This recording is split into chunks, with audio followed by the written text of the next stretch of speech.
I think we straight away move to the third presenter. May I please request you to kindly present your paper? Because of the shortage of time, I'll just go straight to my point. Good evening and welcome to each and Right. every one of you. Yes. I believe that this topic will be helpful to each and every one of us, and also to really think about certain aspects of Christianity and also the Naga religion. Um, what I'll be doing is that I'll be talking about the theoretical framework. So I'll not be talking about the ethnographic thing, but I'll be talking about the theoretical framework, where I'll divide into, first, I'll be talking about the pre-Christian religion, which I will call it as a traditional religion. Then I'll go talk about Christianity, its impact. And then thirdly, I'll talk about the significance in the 21st century and how it emerges out. So firstly, coming to the uh, pre-Christian religion, that is traditional religion, the Naga traditional religion, I believe that there needs to be a rethinking actually in the portrayal of traditional religion in Nagaland, because the way we understand and study our traditional religion is very much influenced by Christian conceptual framework.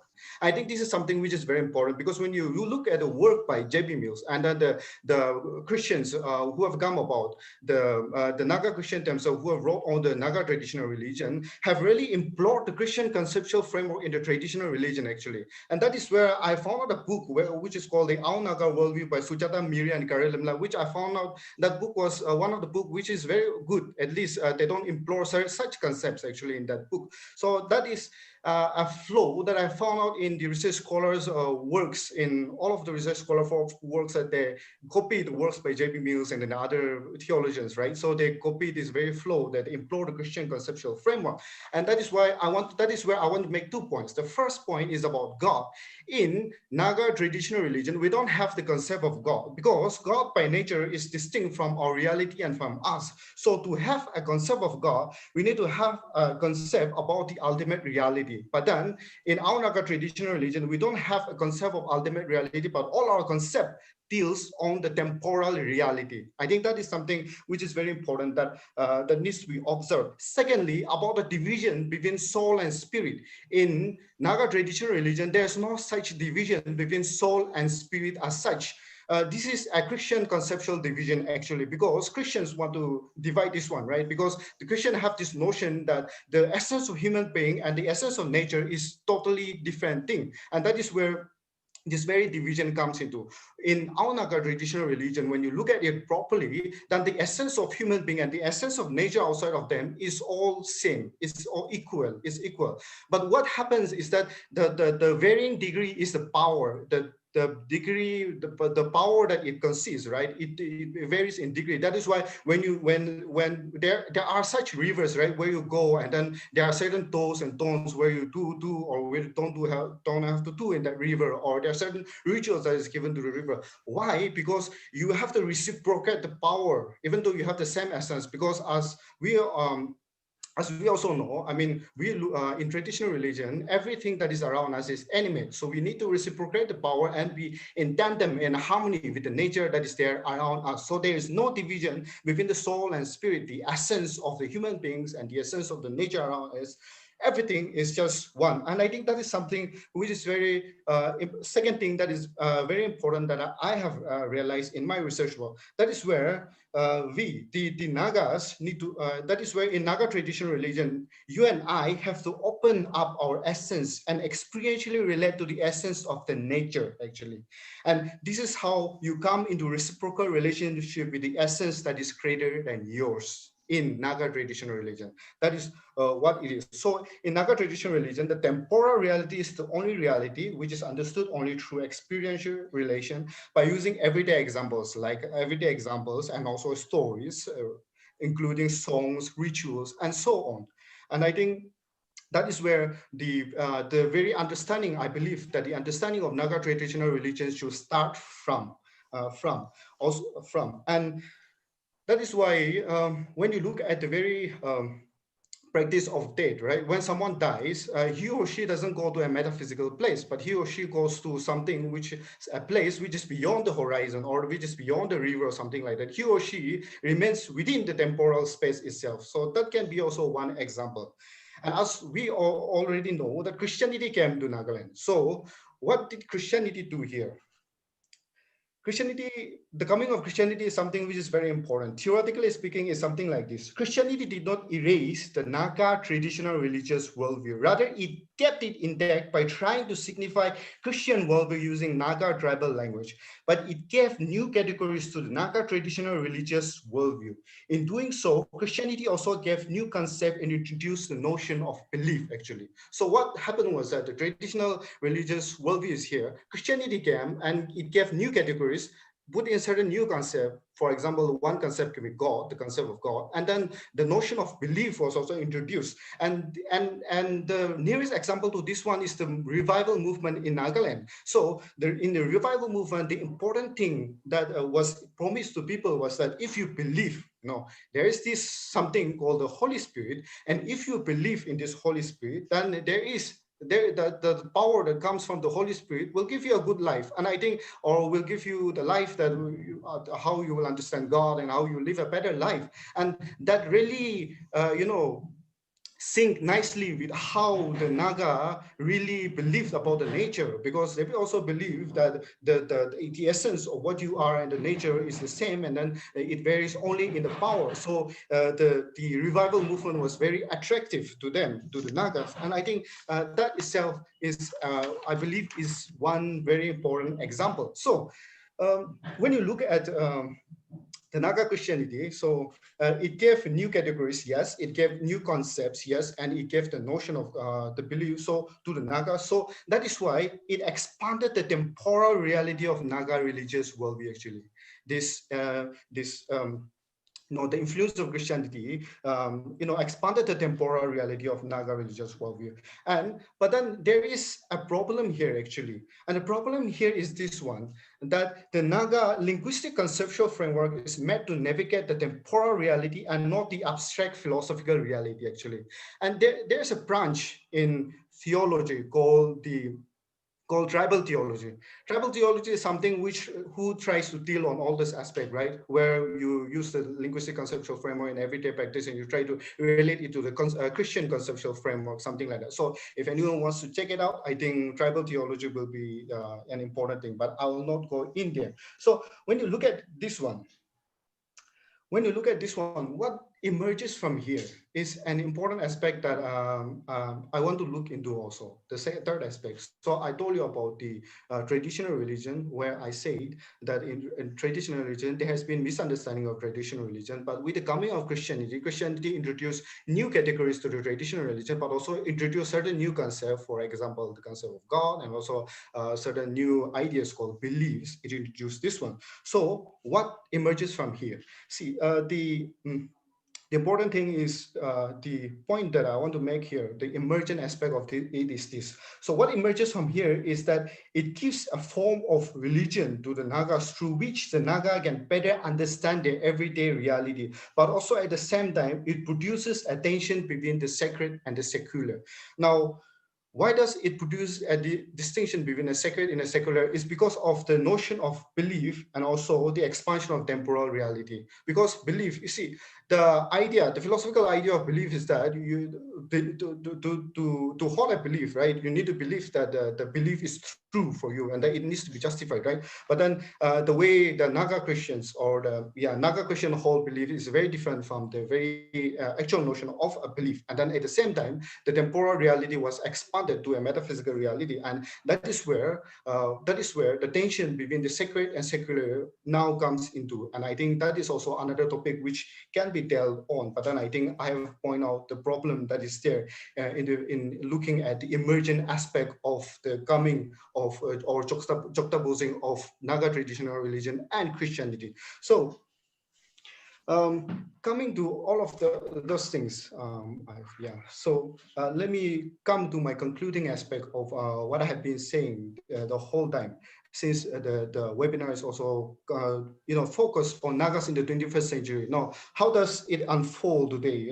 How will the emergent factor unfold in present Nagaland, and also not only present but in the years to come? There are many factors, but I want to point out to three very important factors that I feel, and through my research that I've seen, that is very important. Firstly, that Christianity as a belief system in Nagaland will be contested. now and in the years to come. Secondly, Christianity's social significance will be challenged now and in the years to come. Thirdly, the apologetic value of Christianity will emerge, forming divisions in the society now and in the years to come. And that is where I want to conclude by saying this one, that there's an immense religious social deliberation needed to be done among the Nagas.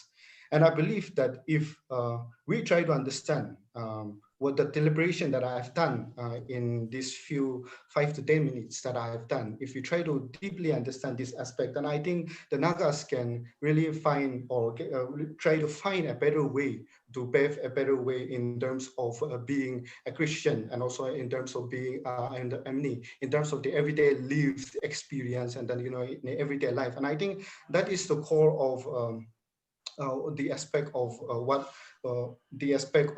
it means for syncretism also to happen in a certain place, in a certain context. And I think that is how the dynamics of religion in Nagaland will be unfolding in the years to come. Yeah, thank you so much. Thank you for concluding within time. As the participants wait, sir, we can take one of the questions from Venusa. He has directed the question to Tiatum sir. That some approach you have taken kind of provocative, but in as much as you have been critical of colonial writer, I think you have to be critical of Miri's framework too. That's a comment. Would you like to answer to that?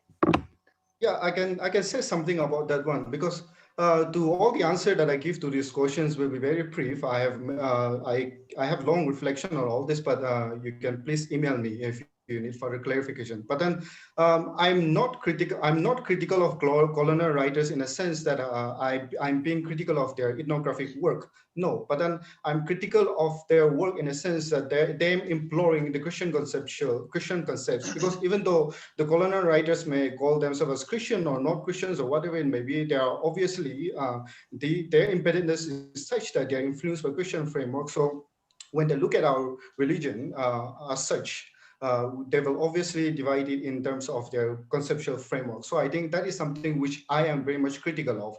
That is where I've heard Sujata Miri talk on the traditional religion and then the indigeneity and all of those aspects. But then I should say that I agree a lot with her and of how she conceptualized these things and her understanding of it, because she doesn't bring the Christian conceptual framework to it. Yeah, thank you so much. There is one more question directed to you, so I'll take this question again. Where do you place Sumram within your argument that traditional religion was devoid of the idea of God? This is by Ayingbeni Hamsoy. Yeah, so yeah, thank you so much, Yingbini. Sangram, I see Sangram as a suffix of the nature or the essence of the spirit, right? I see it as a suffix. So Sangram is not God per se, but then I don't have a problem people using the word God, because God per se of something which is to do with metaphysical reality, right? The ultimate reality is a Christian conception of it. So if you want to use the the Western word or the English word God and then try to apply it to our understanding of it is fine. But then in terms of philosophical sense, there's no conception of God. We have Lijaba, who is the creator and the sustainer of the earth, the Aus belief like that. But then Lijaba itself is also not God in terms of the philosophical sense, because Lijaba is very much a temporal. I will change my mind very much if I see some lengthy writings on the word Sangram and metaphysical reflection on the word Sangram. If I see some literatures as such by the traditional our religion practitioner, then I will change my mind. But then I haven't come across anything as such, and I don't think people have reflected on anything as such. Our forefathers. Yeah, thank you so much. Yeah, Tia attempts I find your paper completely, refreshing, and thank you for the wonderful paper, presentation. So because, and somehow your paper seems to also somewhat reflect my thesis, which was submitted just a few months back. And so when I was listening to you, and then you made 3 observations that is that in the traditional Naga religion, there is no concept of God. And then another one was no ultimate reality. And uh, so to this, I was just wondering, like, could it be, are you talking of the complete awareness or the absence of the recognition of the existence of God? Because the conceptualization of God may be different, from the Western Christian, Islamic, Hindu conceptualization of God. But when we say there is no concept of God, as Lichaba would be no God, are you saying that there's complete absence of the Yeah. recognition Yeah, or awareness of God? I understand what you're saying, and I do agree with what you're saying because yeah. Let me finish one thing. And the second Sure. question is also, again, you talk of the absence of the no ultimate reality. Aren't you talking of the absence of the Platonic reality rather than, rather than the conceptual reality? That because the reality that the each religion would have its own reality, its own, Yeah. that comes through the awareness Yeah. of the worldview, right? Thank you. Yeah, so let me clarify this a bit more. So I think, as he has said, I think I totally agree with him that there can be a different concept of God. But then I've used the word ultimate reality. And the way I qualified ultimate reality is by saying that ultimate reality is something which is distinct from the human, and at the same time, the human reality itself. So if you say it is a form of Platonic reality, I don't think so. It will have to be more than something, more to do with the form, Platonic forms, or whatever it may be. Because why? Because ultimate reality is something which we human beings think about with our conceptual framework. And when you look at the Christianity, they have the concept of ultimate reality or the concept of God or whatever it may be. But whatever it may be, they have conceptualized it through their conceptual framework, which comes from the tradition and from the history. So with whatever conceptual framework of ultimate reality that we come up, everything fails to really ontologically really embody the ultimate reality, right? So I'm talking about in that sense actually ultimate reality. So I think that is where by that definition, yes, there is no reflection of ultimate reality, but then by the definition of how you're saying, I would say I would agree to you. Yeah, there will be a different concept of God. This is the question to Tem Shiv. Sure. This is something I'm a little bit curious to know.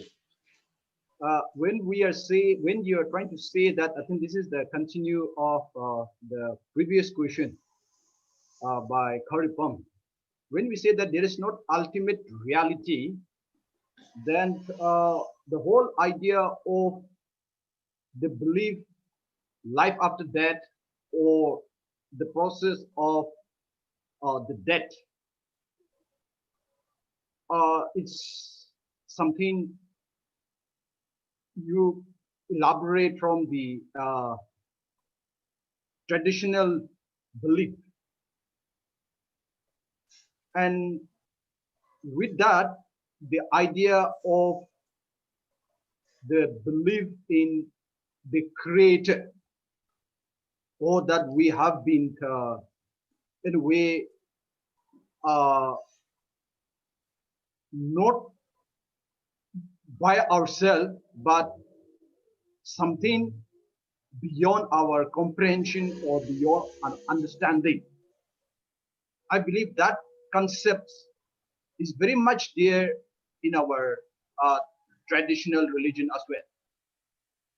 Yeah, interestingly, I think Professor Mao has explained it about the ultimate reality. When I'm saying God, I'm attaching it to the very idea of ultimate reality. So as Professor Mao has explained it, that any religion it may be, whether Christianity or Islam or whatever religion it may be, they conceptualize ultimate reality in terms of the conceptual framework. So conceptual framework. So, but then what happens is that in traditional religion, and among the Nagas, we don't really think about the ultimate reality per se. All of our reality consists as a temporal reality. So whether it be creator in ours, the Lijapa, the creator, even whether it be death, I mean, when we die, we go beyond the horizon, right? Within the temporal life itself. So yes, but then as you have said, is there something greater? Yes, there are greater powers that are there in the temporal reality itself. And what you need to do is that you need to be in tandem with the temporal greater powers, which you share the same essence with. Then only